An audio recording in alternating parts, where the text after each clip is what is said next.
Music by Vikram Bihari. संतों में संत नामे बड़ी बड़ी खास हो। संतों में संत नामे बड़ी बड़ी खास हो।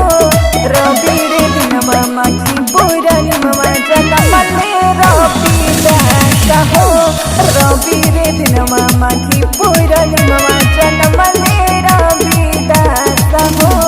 बाजा फरवरी के दिनवा बात बड़ी खास हो। बाजा फरवरी के दिनवा बात बड़ी खास हो। रवि रे दिन मामा की बुरन मामा जन्म ले रवि दास हो। रवि रे दिन मामा की बुरन मामा जन्म ले रवि दास हो।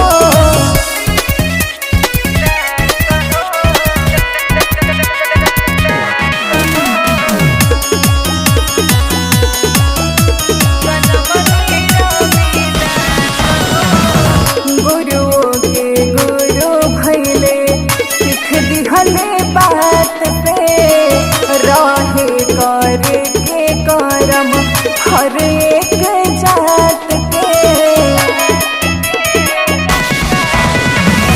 गुरुओं के गुरु भैले सिख दिहले बात पे रहे करे के करम हर एक जात के। सौजे लरथिया उतरे अरतिया गंगा जी के घाट हो।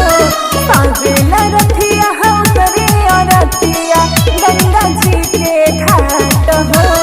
रवि रे दिन मामा की बुरन मामा जन्म ले रवि दास हो। रवि रे दिन मामा की बुरन मामा जन्म ले रवि दास हो।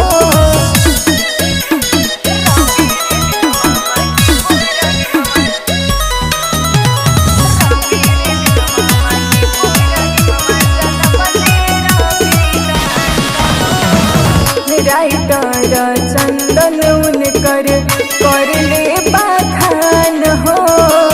उनके बानिया भजन के बड़ी नाम हो।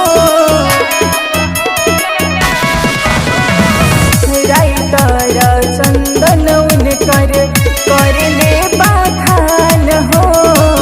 उनके बानिया भजन के बड़ी नाम हो। दिव्या विक्रम पर फिर बाबा अपन हाथ हो। दिव्या विक्रम पर फिर बाबा अपन हाथ हो। रवि रे दिन मामा की बुरन मामा जन्म ले रवि दास हो। रवि रे दिन मामा की बुरन मामा जन्म ले रवि दास हो।